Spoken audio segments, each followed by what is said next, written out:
అందరికి నమస్తే. నిన్న ఒక బ్రేకింగ్ అవుట్ పాయింట్ వచ్చింది. సిపిఐ నుంచి వచ్చింది ఆ పాయింట్.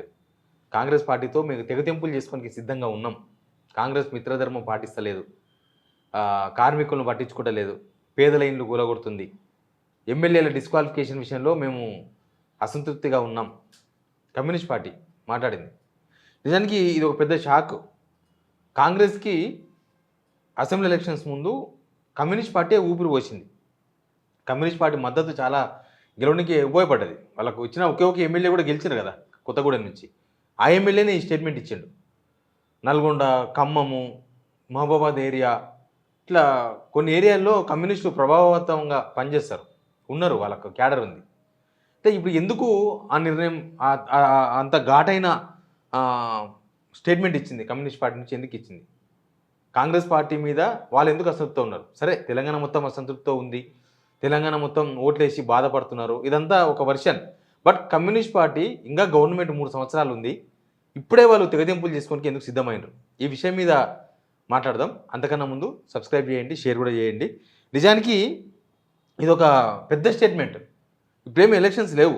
ఎప్పుడైనా సరే ఈ పొత్తుల నుంచి విరమణ పొందడం ఇవన్నీ కూడా ఎప్పుడు ఉంటాయంటే ఎలక్షన్స్ టైంలో ఉంటాయి. ఎలక్షన్స్ ఉన్నప్పుడు మేము ఉండాలన్నా ఉండకూడదా?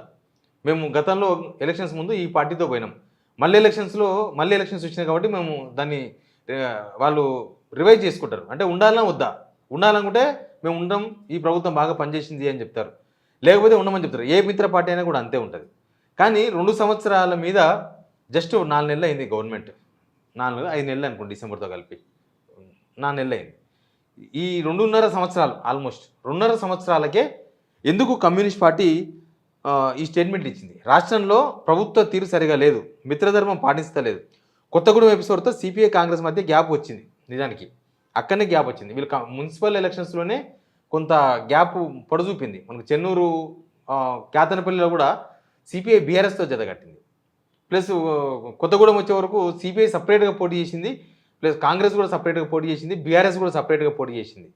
నెక్స్ట్ ఎంపీటీసీ జెడ్పీటీసీ ఎలక్షన్ వస్తే మేము సపరేట్గా పోటీ చేస్తాం, మేము కాంగ్రెస్తో జత పెట్టుకోమని చెప్తున్నాడు ఆయన. ఆల్రెడీ రాబోయే ఎంపీటీసీ ఎలక్షన్స్లో సిద్ధంగా ఒంటరిగా పోటీకి సిద్ధంగా ఉన్నాం. రైతు బంధుకు సంబంధించి ఇప్పటికీ ఒక దఫా పెండింగ్లో ఉంది, మళ్ళీ 2వ దఫా కూడా సమయం మించిపోయింది. ప్రభుత్వం అసలు రైతు బంధు వేస్తుందా లేదా స్పష్టం చేయాలి. వీళ్ళు ఏం చెప్తలేరు. పేదలకు ఇళ్ల స్థలాలు, అదేవిధంగా ఖమ్మం జిల్లాలోని భూదాన్ బాధితులకు, హైదరాబాద్, వరంగల్, రంగారెడ్డి జిల్లాలో గుడిసెలు వేసుకున్న వారికి పట్టాలు ఇవ్వాలి. మితిమీరిన రాజకీయ జోక్యంతో సింగరేణికి నష్టాల్లోకి నెట్టివేస్తున్నారు. ప్రభుత్వం తక్షణమే సింగరేణిపై శ్వేతపత్రం విడుదల చేయాలి. CPI Kunamneni MLA, Sambasivarao MLA. సరే, ఇవన్నీ ఇప్పుడు కొత్తగా ఉన్నది ఏం లేదు. గవర్నమెంట్కి ఇచ్చిన మ్యాక్సిమం టైం అయిపోయింది. ఒకటి, కమ్యూనిస్టులు కూడా ఈ మధ్య బాగా డ్యామేజ్ అయిపోయినారు. ఖమ్మంలో కూలగొట్టేసినారు కదా, 1000 ఇండ్లు, దగ్గర 1000 ఇండ్లు కూలగొట్టేసినారు. అసలు నిజంగా కమ్యూనిస్టులు ప్రజల వైపు ఉన్నారు అని తెలుసుకోవడానికి అదొక మంచి అవకాశం ఉండే. వాళ్ళు ఏ పార్టీతో ఉన్నా, ఏ ప్రభుత్వంతో ఉన్నా, ప్రభుత్వంతో లేకపోయినా అట్లాంటి విషయంలో కమ్యూనిస్టులు చాలా స్పీడ్గా స్పందిస్తారు, చాలా స్పీడ్గా వాళ్ళ రియాక్షన్ ఇస్తారు. అసలు బుల్డోజర్లకు అడ్డం పట్టుకుంటారు వాళ్ళు. కానీ ఈ ఖమ్మం సంఘటనతోన వీళ్ళు లొంగిపోయినరు. 3 మినిస్టర్లకు కమ్యూనిస్టులు లొంగిపోయినరు. ఈ ప్రభుత్వానికి కమ్యూనిస్టులు లొంగిపోయింది, ఈ పార్టీ లొంగిపోయింది ప్రభుత్వానికి. ప్రభుత్వంలో వీళ్ళు పనులు చేసుకుంటున్నారన్న విమర్శ ఉంది. అంటే ప్రభుత్వంలో వీళ్ళు ఉండి రికమెండేషన్లు చేయించుకుంటున్నారు, ప్రభుత్వంలో వీళ్ళు లాబింగ్ చేసుకుంటున్నారు, 4 పైసలు వచ్చే పనులు చేసుకుంటున్నారు కమ్యూనిస్ట్ అనేది ప్రజల్లో జరుగుతున్న చర్చ. కరెక్ట్ ఆ చర్చకు అనుగుణంగానే వీళ్ళు ఖమ్మంలో అంత పెద్ద ఇన్సిడెంట్ జరిగితే నామమాత్రంగా అంతా అయిపోయిన తర్వాత ఒక 4-5 రోజుల తర్వాత అప్పటికే బీఆర్ఎస్ వాళ్ళు, తర్వాత రకరకాల పార్టీలు పోయించిన తర్వాత కమ్యూనిస్ట్ ఇదే ఎమ్మెల్యే కూనంనేని సాంబశివరావు అట్లా సాయంత్రం పూట పోయి చూసి బయటకు వచ్చేసిండు. వాళ్ళకంత తీవ్ర అన్యాయం జరిగిందంటే దానికి కారణం కమ్యూనిస్ట్ పార్టీయే. కమ్యూనిస్ట్ పార్టీలు కనుక ఆందోళన పెడితే ప్రభుత్వాలు గజగజ వణుకుతాయి. కానీ వాళ్ళు కమిట్ అయిపోయినారు, కాంగ్రెస్ ప్రభుత్వంతో కమిట్ అయిపోయినారు అనేది బాగా విమర్శ వచ్చింది. అది నిజమన్నట్టుగానే వాళ్ళ వ్యవహారం కనిపించింది. కాబట్టి ఆ డ్యామేజ్ కంట్రోల్ కోసం ఈ స్టేట్మెంట్ ఇచ్చిండు అనేది కూడా చర్చ ఉంది. ఆ డ్యామేజ్ కంట్రోల్ కోసం ఈ ప్రభుత్వంతో మేము ఉండాలన్నా, పోవాలా, తెలుసుకోవాలా అనే ప్రయత్నం చేస్తున్నారా, లేకపోతే ప్రభుత్వానికి ఆల్రెడీ 2.5 సంవత్సరాలు టైం ఇచ్చినాం, ఇంకా ఈ ప్రభుత్వంతో ఉంటే మనం కూడా మునిగిపోతాం, ఈ ప్రభుత్వం మునిగిపోయే పడవ ఇది, ఈ ప్రభుత్వం ప్రజల విశ్వాసాన్ని కోల్పోయింది, ఇక నెక్స్ట్ ఈ ప్రభుత్వం మళ్ళీ గెలిచే అవకాశాలు లేవు, అసలు ఈ ప్రభుత్వానికి జనం సంతృప్తికరంగా లేరు అని డిసైడ్ అయిపోయి మేము సపరేట్గా ఉంటేనే బెటర్, పొత్తుల విషయంలో మళ్ళీ ఎలక్షన్స్ టైంలో మాట్లాడుకుందాం, ఇప్పుడు ఎలక్షన్స్ లేవు కాబట్టి ఇప్పుడు మాట్లాడుకోవాల్సిన అవసరం లేదు, మళ్ళీ జనరల్ ఎలక్షన్ 2028 డిసెంబర్ అప్పుడు వస్తుంది ఎలక్షన్, అప్పుడు చూసుకుందాం, అప్పటి వరకు దీంతో దూరంగా ఉంటేనే కనీసం మనకు మళ్ళీ మనుగడ ఉంటుంది అని కమ్యూనిస్ట్ పార్టీ అనుకుంటుందా? లేకపోతే మనం అనుకున్నట్టు ఖమ్మం నుంచి ఆ ఇష్యూ నుంచి జస్ట్ డైవర్షన్ కోసం, జనాల డైవర్షన్ కోసం, వాళ్ళకున్న మద్దతుదారుల నుంచి డైవర్షన్ కోసం, డ్యామేజ్ కంట్రోల్ కోసం ఈ స్టేట్మెంట్ ఇచ్చింది అనేది ఒక పెద్ద చర్చ ఉంది. కాకపోతే కాంగ్రెస్లో కమ్యూనిస్ట్ పార్టీలో కొన్ని రోజులకెళ్ళి నడుస్తున్న చర్చ ఏంటంటే ఈ ప్రభుత్వంతో ఉంటే కమ్యూనిస్ట్ పార్టీకి లాభం కన్నా లీడర్లకు లాభం, పార్టీ లీడర్లు రెండు వేరుగా చూడాలి మనం. ఒకటి లీడర్లు ఏమో లబ్ధి పొందుతున్నారు, లీడర్లు ప్రభుత్వాన్ని ఏం క్వశ్చన్ చేస్తలేరు. లీడర్లు ప్రభుత్వంలో ఉన్న ప్రభుత్వ తప్పిదాలను వాళ్ళని క్వశ్చన్ చేయొచ్చు, కానీ వాళ్ళు ప్రభుత్వంతో అంటగాకుండా వాళ్ళ పర్సనల్ పనులు చేసుకుంటున్నారు, వాళ్ళకి 4 పైసలు సంపాదించుకునే ప్రయత్నం చేస్తున్నారు కమ్యూనిస్ట్ పార్టీలు అనేది పెద్ద విమర్శ ఉంది వాళ్ళ మీద. కాబట్టి వాళ్ళు ఈ ఖమ్మం విషయంలో పోలేదనేది ఒకటి క్లారిటీ వచ్చింది. 2 ఫ్యూచర్ గురించి కమ్యూనిస్ట్ పార్టీ ఆలోచిస్తుంది. ఫ్యూచర్ ఇప్పుడు పాలిటిక్స్ ఎప్పుడు కమ్యూనిస్ట్ పార్టీ ఎప్పుడు ఒక పార్టీతో ఎప్పుడైనా జతగడలేదు. మనం మొన్ననే ఉదాహరణకు మనం చెప్పినా కదా, మున్సిపల్ ఎలక్షన్స్లోనే అటు ఇటు వాళ్ళు జరిగినారు. ఆల్రెడీ బీఆర్ఎస్ పార్టీతో ఒక దగ్గర పొత్తు పెట్టుకున్నారు కేతన్పల్లి లాంటి ఏరియాలో. అంటే భవిష్యత్తు రాజకీయాలకు ఇది ఒక నాంది అని కూడా అనుకోవచ్చు మనం. భవిష్యత్తులో కమ్యూనిస్ట్ పార్టీ బీజేపీతో ఎట్లా జతగట్టదు, జత కడితే గిడితే బీఆర్ఎస్తో జతగట్టాలి వాళ్ళు. సరే కేసీఆర్ అప్పట్లో తోకపాటి అన్నాడు కదా, ఈ అంటే రేవంత్ రెడ్డి ఏం మాట్లాడకుండానే వాళ్ళకు కర్ర కలిసి వాత పెడుతున్నాడు కదా. అసలు కమ్యూనిస్ట్ పార్టీ మళ్ళీ భూస్థాపితం అయిపోయే విధంగా రేవంత్ రెడ్డి పరిపాలన కనిపిస్తుంది కదా. ఆయనతో జత కడితే మొత్తానికి పోతుంది కమ్యూనిస్ట్ పార్టీ.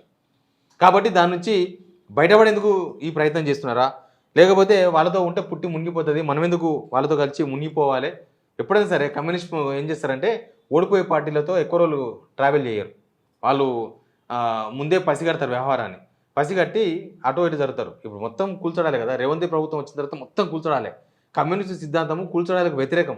యాక్చువల్గా చిన్న గుడిసే తీసేస్తే కూల్చడాలంటే పెద్ద పెద్ద బిల్డింగ్లు, పెద్ద పెద్ద అపార్ట్మెంట్లు కాదు, చిన్న గుడిసే తీసేస్తే కమ్యూనిస్ట్ పార్టీలో కూర్చుంటారు. కానీ దానికి విరుద్ధంగా వాళ్ళు వ్యవహరిస్తున్నారు. ఇది వాళ్ళకు బలంగా ఉన్న ఖమ్మం కావచ్చు, నల్గొండ కావచ్చు, ఇట్లాంటి దగ్గర సాంప్రదాయ ఓట్ బ్యాంక్ కూడా కమ్యూనిస్టులకు దూరం అయ్యే అవకాశం కనిపిస్తుంది. ఇంకోటి ఏంటంటే మన క్యాడర్ యాక్టివ్గా ఉంది, బట్ ఆ క్యాడర్ ఎంతవరకు పనిచేస్తుంది అనేది ఒక క్వశ్చన్. ఇంకోటి ఏంటంటే పొత్తు తెగితే ప్రతిపక్షాలు కాంగ్రెస్ మీద రాజకీయం. ఇంకొకటి ఉంది, కమ్యూనిస్టులకు ఒక డౌట్ కూడా ఉంది. కమ్యూనిస్టుల డౌట్ ఏంటంటే రేవంత్ రెడ్డి బీజేపీతో అండగా అవుతున్నాడు.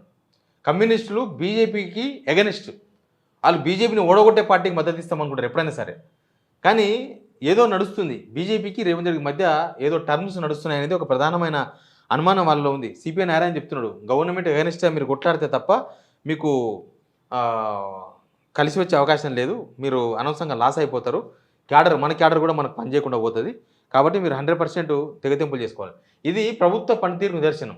నిజానికి మనం ఓన్లీ కమ్యూనిస్టుల తరఫున లేదా కమ్యూనిస్టుల వ్యవహారాలు కాదు, అసలు రైతుల సమస్యలు కావచ్చు, భూ సమస్యలు కావచ్చు, తర్వాత